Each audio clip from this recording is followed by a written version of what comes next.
Welcome back to Animal Crossing New Horizons. I'm dear darling. As you see what's going on our lovely island of Fawnhallow today, and if you can probably tell by today's episode title, is I am going to be talking about Death's Door, which I have finished. I've beaten it. I've 100%ed it. I've finished it. I recorded the last 2 episodes for it today. They'll be going up in like 2 weeks' time or something. So you know.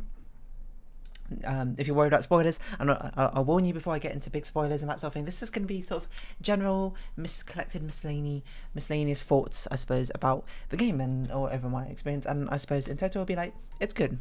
It's not like perfect. It's got faults and things I didn't like in it, but on the whole, enjoyable is what I'd say. Hello everyone. Right now in Fawnhallow, it's 4:58 PM on Thursday, March 31st, 2022. We're just staying at the campsite. Unfortunately, there's no one that we'd particularly want to actually permanently move into Fawnhallow, but we will talk to him anyway. But yeah, I finished recording Death's Door. It took me, I think it was 11 hours in total of gameplay time. I'm not sure if all of that is technically gameplay time. Some of that might be. No, actually, I think it is all of that is gameplay time, seeing as I have 22 videos of it out.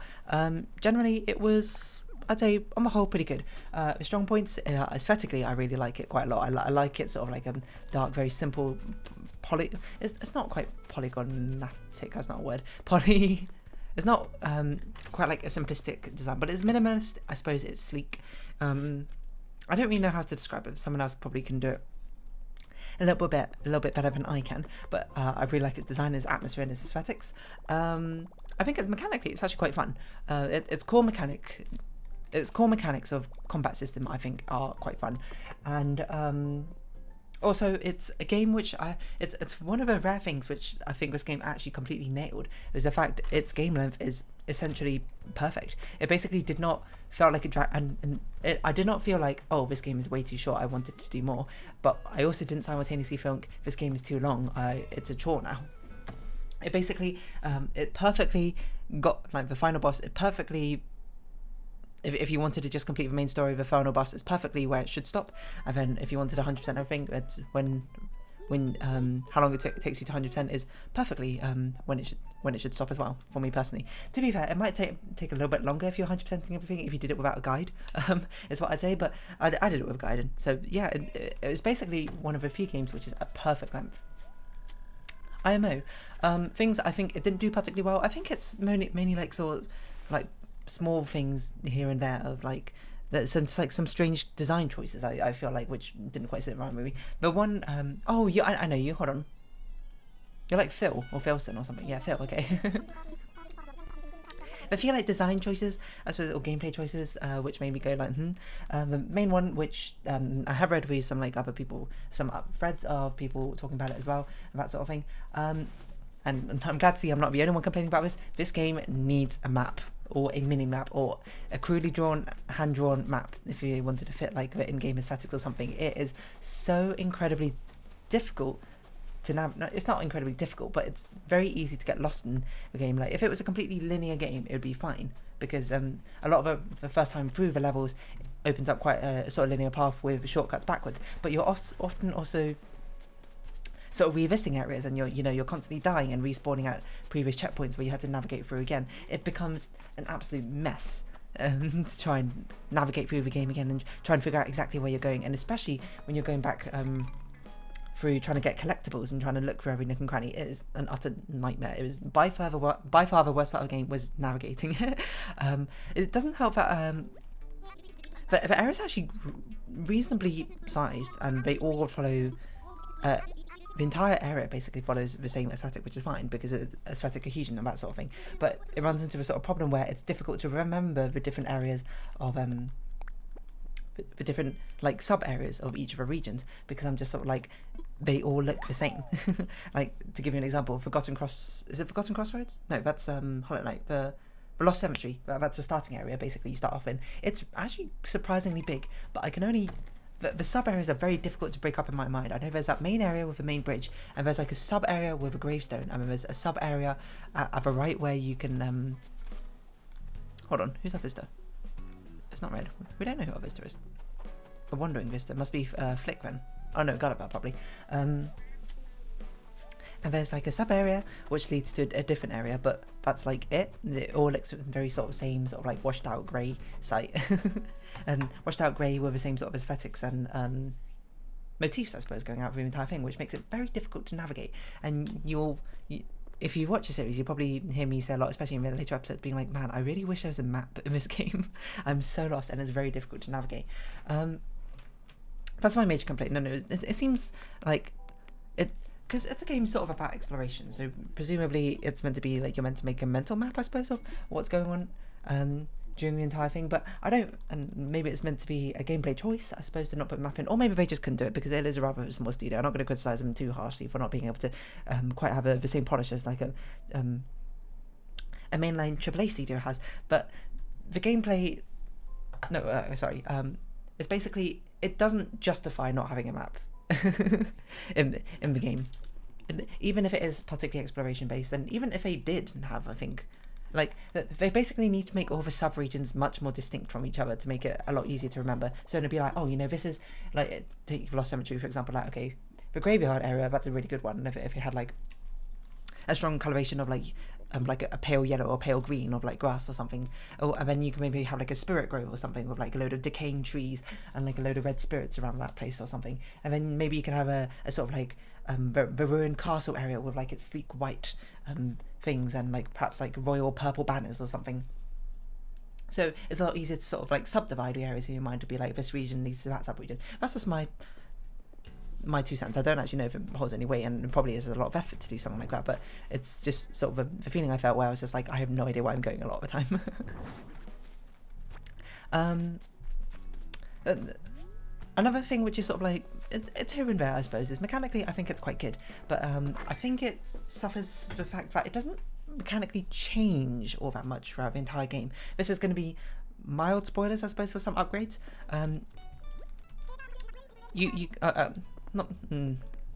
Okay, it's not going to be that big of spoilers yet. You can basically get weapon upgrades, and you can get spells, and you can get upgrades for the spells to really sort of like spice up the combat. And honestly, at its core, it's base mechanics combat. It's actually quite fun.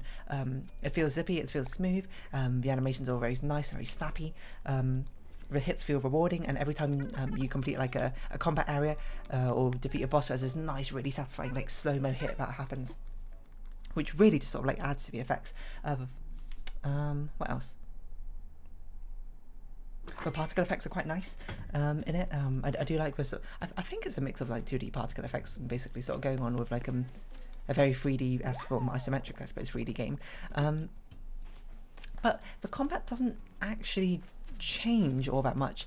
While you do have weapon upgrades, one of them is just a challenge weapon which you get at the beginning of the game. Let's see, customize I assume that's all these. I'm not really sure though. It's a bit difficult to tell. Yeah, one of the starting weapon, fine. You know, it's a base and vanilla weapon, and I've got no complaints about it. One of the first weapons, the first weapon unlock you get is an optional, basically hard mode weapon. So it plays exactly the same as the starting weapon, except where you do like half damage or something. I forget. Okay, fair enough. It's just meant to be there for a challenge for people who are doing repeat playthroughs of game, or someone who sees it and for some reason is like, oh yeah, that's exactly what I want to do on my first playthrough of a game. The next weapon you get actually do change things then. So the weapon you'll see me use quite a lot is the Baroque Daggers. They're very quick, very snappy. You have much shorter range, but you attack super fast and do, it's either the same damage or slightly less damage. I can't remember off the top of my head. In my opinion, that's really the only one which sort of changes like how you play, because you attack so much faster than a regular sword, and your range is so much smaller that it very much feels like a sort of like a dip in and out sort of playstyle, which I quite like quite a lot. The next weapon you unlock is, I think it's the Great Hammer, right? That's just like, it basically feels like a sword, which is not very interesting. But you have like these lightning bolts which come out of it, but the lightning bolts don't do really all that much damage. I really noticed much of what was going on. Most of the damage of what they're doing. And then the final weapon you unlock is a great sword, which is basically the Great Hammer, but slower and more damage, and doesn't have a lightning strikes in it. So it's like, okay, that's basically the same weapon. So weapon-wise, you basically have the normal weapon and you have the daggers, and then kind of you have the slower, big, heavier weapons, which don't really feel like they change up as much as going in the direction of daggers do. But that's just my personal opinion, and perhaps I'm a little bit biased because I use the daggers for a lot of it, so fair enough. Then you have magic as a combat. The magic in combat is okay. When you first unlock arrows, and you basically actually get stuck with arrows for quite a long, for just the arrows, I think, for quite a long time. And the arrows in combat is nice because it's your only magic option. Then you'll lock a fireball, which is basically exactly the same as an arrow combat-wise. The only difference is environmentally, it can affect things. And also there is a slight difference is that I think the arrow charges up a little bit faster and the upgrade is slightly different, but essentially the same. And in most cases the fireball actually ends up just being better than the arrow, with a solo exception of if you need to attack quickly. I suppose the arrow does end up being better, I think, but don't quote me on that. These are both fake, so it doesn't really matter what we buy here. Then you get the bomb, and the bomb just takes way too long to really charge up to use cohesively. I think in combat a lot of the time is a problem. Especially until you get the upgrade where you damage yourself with it. It's a bit iffy here and there, but it basically functions exactly the same as an arrow, except for now it's an AoE arrow. So all three of those are basically fulfilling exactly the same sort of niche or property that you have, just like slightly differently. They kind of like sidestep each other rather than really sort of branch out in different paths, which is a bit of a shame, but you know, so be it.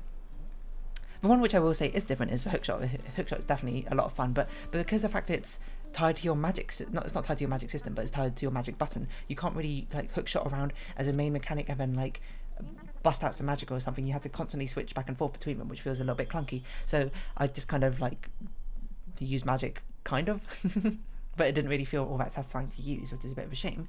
The upgrades are just the only upgrades you can really get are upgrades which add on another effect to the magic items.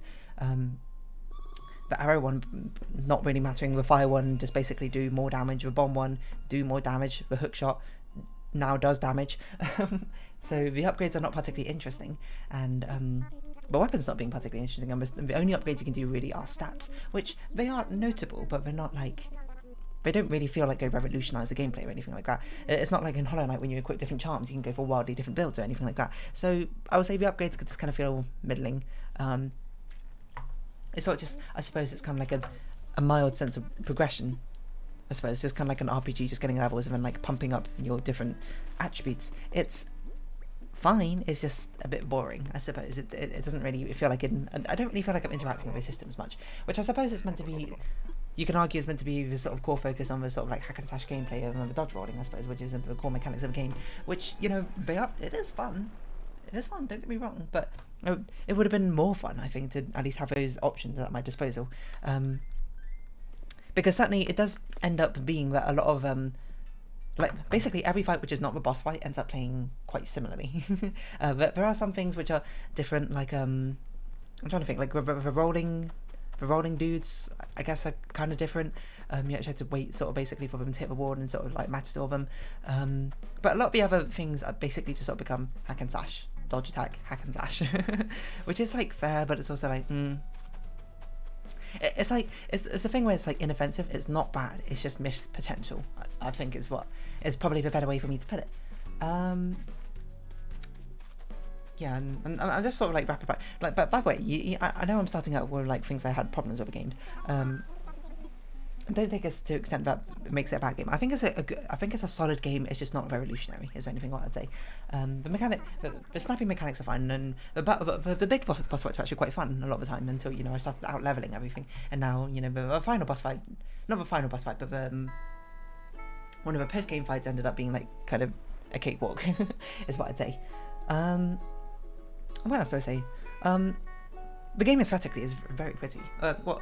Maybe not pretty is the right word, because if you say that you think of like some AAA like hyper realistic title. It's not like that, but it's very nice stylized, I suppose. It's got very nice style to it, and it's got a lot of charm, I think, in how things are. The animations and the particle effects are quite good, and there's a lot of good, I suppose, visual feedback, I suppose. Like, it feels nice to use a bomb, like with screen shake and that sort of thing. I would say one thing I'd point out is the fact that there's a lot of screen flashes in the game, which is not very accessible friendly, I think, and even with accessibility mode turned on, it didn't get rid of like the whole screen flashes, which I don't know if that's actually a problem, or if it's just me thinking that's a problem, but it does sort of startle me a little bit every now and then.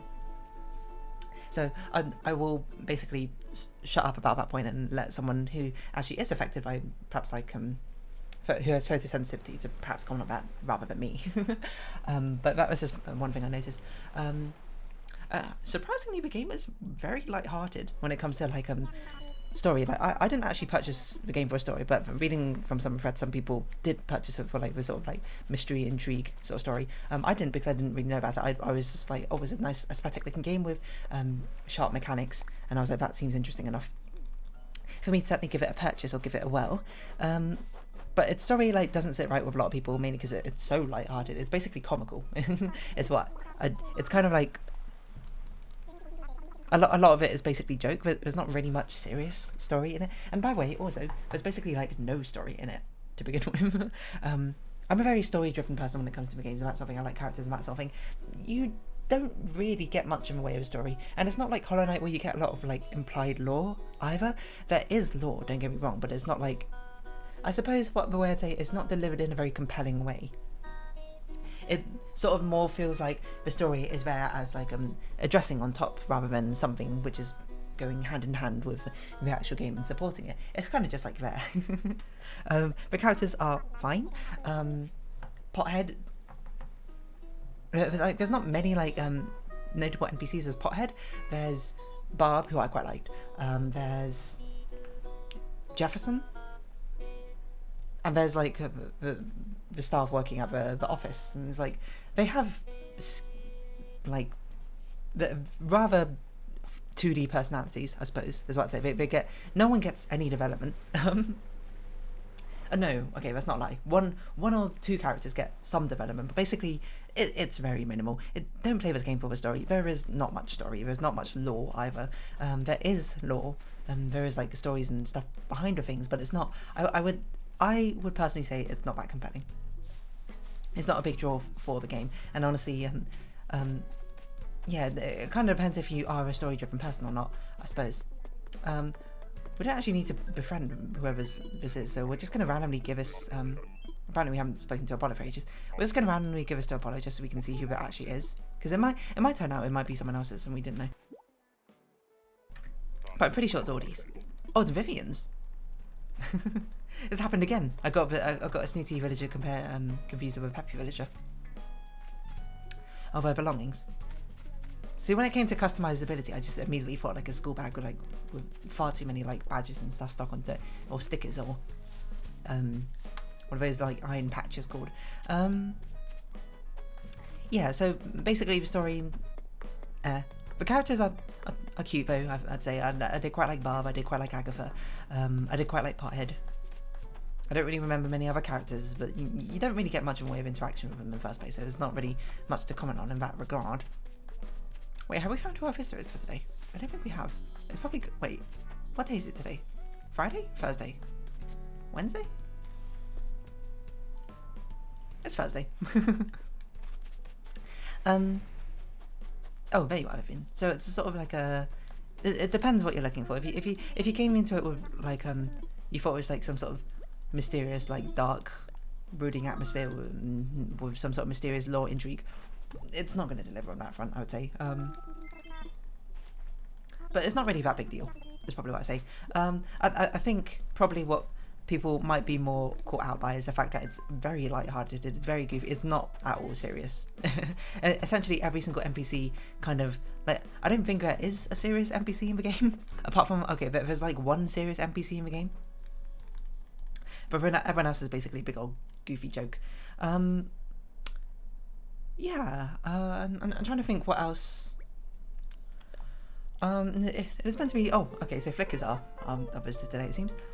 It is meant to be Legend of Zelda inspired. I can't really comment about it. I haven't really played many of the Legends of Zelda games, so I don't really know how closely it hits that mark. I just know it as a sort of like a Metroidvania, but not, I wouldn't really call it a Metroidvania. It's more like a dungeon explorer, I suppose, in a certain degree.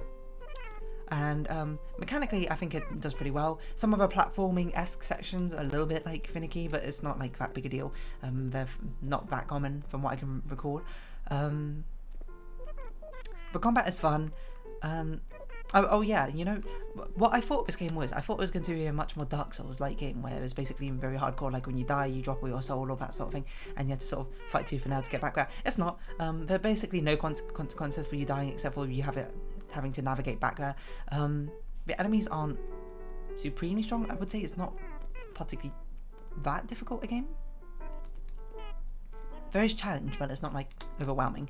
Like even the hardest boss, I don't even know what the hardest boss was. It probably, I can't imagine any boss took me more than 5 tries at most. I don't even know if that's true. They might have all been less, to be perfectly honest, but don't quote me on that because I don't know off the top of my head. Yeah, it's not particularly challenging. I forgot what I was saying. It's not a particularly challenging game. Exploration in it is very annoying because of our mini-map. They do try and sort of remedy... Oh yeah, that's a thing I want to say, but there's a bit of a collectathon sort of game. There are like trinkets you can collect, and there's post-game stuff, which now we're getting into much harder spoilers. There is a post-game. Okay, no, you know what? This is just gonna start being flat-out spoilers. So if you haven't played the game, or if you want to remain spoiler-free, please stop watching. And thank you, I suppose, for visiting. I don't know. There's a post-game, and the post-game basically has you do a few things. Like if you want 100% the game, one thing you gotta do is collect all of the objects. I don't think there are like any hints where any of the objects are, so I had to use a guide for that sort of thing. But there's no like I lie. Okay, there's shrines which you can talk to Jefferson, and he gives you basically vaguish hints about where they are. The hints are okay, I'd say for the most part, and I think I was able to work out all of them from just the hints. I don't recall. There might have been 1 or 2 which I couldn't. There's shiny things which are collectible, which are collectibles. I don't think there are any hints in the game about where they are. A lot of them you can see. They often show you like on the map, and not on the map. They show you like on the same screen where they are, but you just had to figure out how to get to that screen or navigate there in the first place. That's not so bad. But otherwise, there's no sort of system to actually find them, and that's not normally a problem because it's all optional for 100% completion. But the bigger problem is some of them actually have uses, and some of them you actually need to do the true ending in the game, which is a bit like it's also like a double-edged sword. The fact that they have like one of them gives you a passcode for a secret area, cool, fine. Another gives you basically tells you if you have any seeds in the area that you need to still find or not. That's totally fine as well. The problem is it's difficult to find those things in the first place. Like the one which tells you if the seeds are there, you have to have the one which gives you a secret code combination, and to find a secret code combination is in a hidden area, which is not exactly the easiest thing to find. Which isn't normally a problem, but if you want the true ending, this is one of my biggest complaints about the post-game stuff. One of it, you had to do 7 tasks basically. Most of them are kind of like fine or not bad. This one sucked. Is you had to find all the seeds in the game and plant every single pot in the game. On the paper, not so bad. The bad side is you have no way of finding out where the seeds or pots are, with the exception that trowel will glow blue if there is a seed you have not collected in that region. On paper, not too bad. In practice, really annoying, and I just used the guide because I was like, I'm not doing that. It's a long and short bit. Hello, Flick. Yeah, basically my decision. I was like, I ain't searching for it. To be perfectly honest, that sounds boring.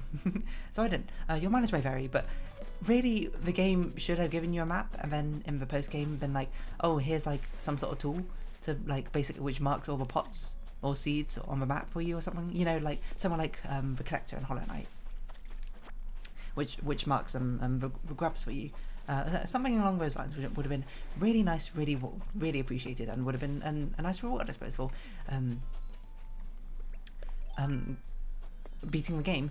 One thing it does do quite nicely though in the post game is that since you had to go back through all these previous areas and find things in the first place, it actually gives you a nighttime mode, which for one activates the actual post game stuff, so you can do pre-game stuff separately from post game stuff, but also gets rid of almost all enemies. Because it's shown if you've made it to a post game, if you've beaten the final boss, that you're good enough basically to get through all of this stuff. You can now, you don't need to fight the enemies, now it's just completely based on exploration. And basically the entire post game is exploration. There's an exception, there's one like arena fight similar to like the weapon upgrade fights. It's not that hard because that post game you are very strong and it didn't really scale up enough, is what I'd say. I don't think I even got hit on that fight, so, but maybe that's more of a testament that I got a lot better, I don't know. I think part of it as well is because a lot of the enemies, instead of getting much harder enemies, a lot of the enemies are sort of like redos of previous ones, just with like wilder attacks, which is sort of like it's a hit and miss. And one, it means that you can sort of like sight read them, but two, also means that it's nothing really catches you off by surprise anymore, I suppose, in the late game. There's another one where you have another boss fight, against a character who I won't spoil, I suppose. But the fight is fine. I was just insanely strong at that fight, so it wasn't really that hard. But some other things where I think could have been fun if I didn't use the guide for. Like one of them is you had to find 3 owls, and you can hear the owls like hooting when you're in the correct area, so that's fine. Oh, another thing they do quite nicely is once you're in the post game, all doors get a red glow if you haven't finished clearing out all of the collectibles from that area, so that's quite nice.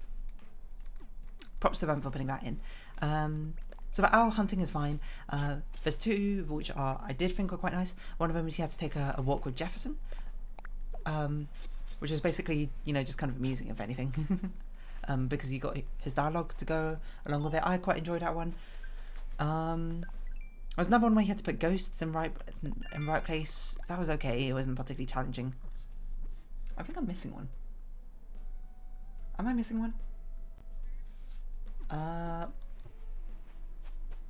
Oh, another one was like finding these like coal braziers to light up. That was fine. I'm not going to say it was particularly amazing. It was okay. But yeah, it's just planting the seeds was a right nightmare. I think it would have been fine if they told you towards the beginning of a game that if they basically hinted towards maybe you should plant a plant in every single seed, because I guess it's kind of like a mix of like expectations that I went into the game thinking it was going to be a Dark Souls hardcore-esque sort of game, so I was like holding on to basically all my resources, being like, I'm not going to use a heal unless I actually need a heal, because I feel like these are limited supply. They're not in limited supply, you get tons of them basically all the time, and the flowers respawn, so it's not even that big a deal.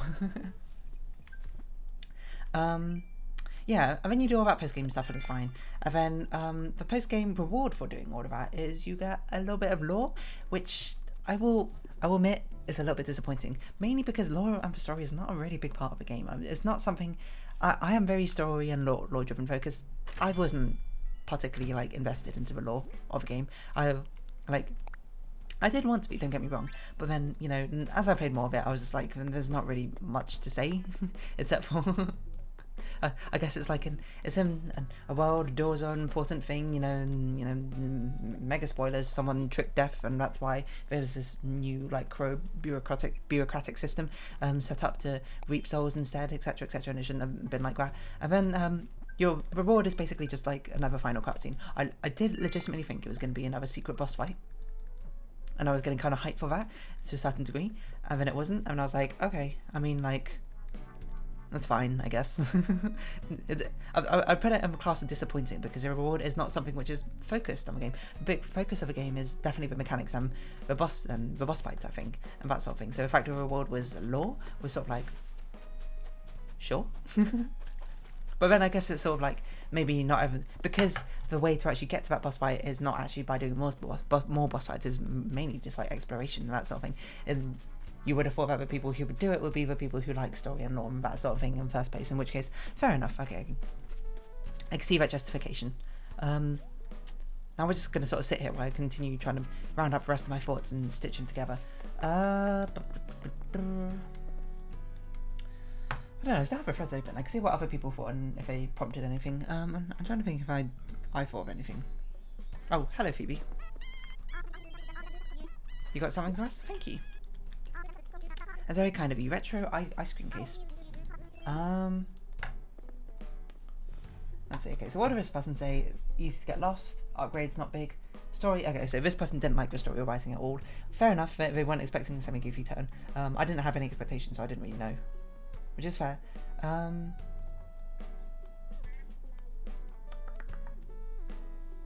Yeah, I thought it was cute. I thought it was charming, but it was basically non-existent in it. Got super lost. I was just talking about the post game. Oh, this person also complained about seed collecting, which is fair enough. It's a great game. Yeah, okay, maybe I would say it's gorgeous. I think artistically its style is really... Oh yeah, the music is actually really nice in this game, is what I'd say. I think visually, I think mechanically, and no, you know what? I think visually and aesthetically, I think is the game's strongest point. Mechanically, it's a close second behind it. Sometimes it's a bit of a slog, I would say, but it's not that much of a slog. Exploring is kind of cool. It's like hit and miss. Going and find, it's hard for me to judge because I don't actually really like exploring much of the game, but I found like going to new areas and going through the path that we laid out and opening shortcuts back, fun. Going back through those areas again once I've beaten the game, trying to find everything, not so fun. Trying to find shinies, also not so fun. And hidden items were not easy to locate. Combat's great. Weapons similar, but yeah, it's a rather short game. It's only about 10 hours, so you know. It's as I say, I think that was the perfect length of this game. It's not too long, and it's not too short. Oh yeah, this person also said that they found it quite easy. I think this game could have definitely been harder, but perhaps they did. That's not the vision they had, which is completely fair enough. It's, like all of these things are definitely up to sort of the game developers sort of not insight, but like what they wanted for the game, and it just clashed with my own expectations, I suppose, of it.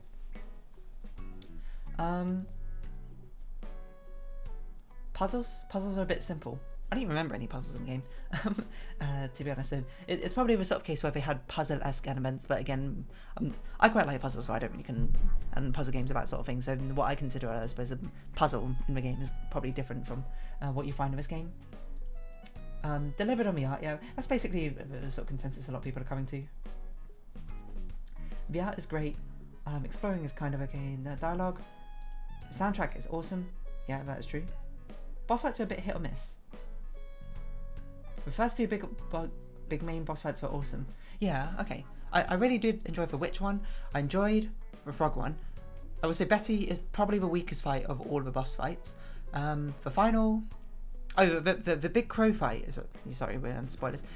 The big crow fight was fantastic. Probably my favourite boss fight. The fight against the Lord of Doors was okay. I would say mechanically, if you look at it, it's not very exciting, but cinematically and like in the grand scheme of things, it was actually quite cool. And it definitely lived up to that sort of like hype as the climax fight. The fight, the secret like post game fight, it was meh, but that's probably because I was too strong. Yeah, that's right. Real lack of mini bosses. Yeah, there was no. You had elite enemies. You had some elite enemies, but okay, poor enemy variety. Yeah, okay. I suppose that's kind of like touching on a point where I was just like, to make a stronger enemy in the game, they basically took a previous enemy but gave it attacks more often, or attacks like what bigger or something. Like there's like 5 different mages or something in the game, which all the same sort of style and attack pattern-esque. Like the idea of a healing system. Yeah, the healing system is okay. It didn't really, the problem is the healing system doesn't matter because there's no consequence to dying. Dying just means you go back to the previous like door, but it's like you open up so many shortcuts to where you're going. Right? It's not actually very frustrating in the first place, and there's no sort of like tension in that. It only really matters, I suppose, on the boss fight itself. But then even then, that only matters in the damage that you ramp up throughout the level does not accumulate, I suppose, to the boss. You know, because there's often a door right by the boss.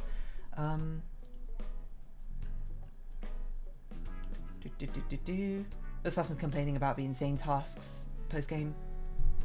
Yeah, it's really just because of that seed and the pot one. If they just put in a map and then got Pothead to write down where he put all his pots and that sort of thing, and then the trial was actually like a compass towards the seeds, I think that would have been done huge amounts of favours to actually that part, that post game thing.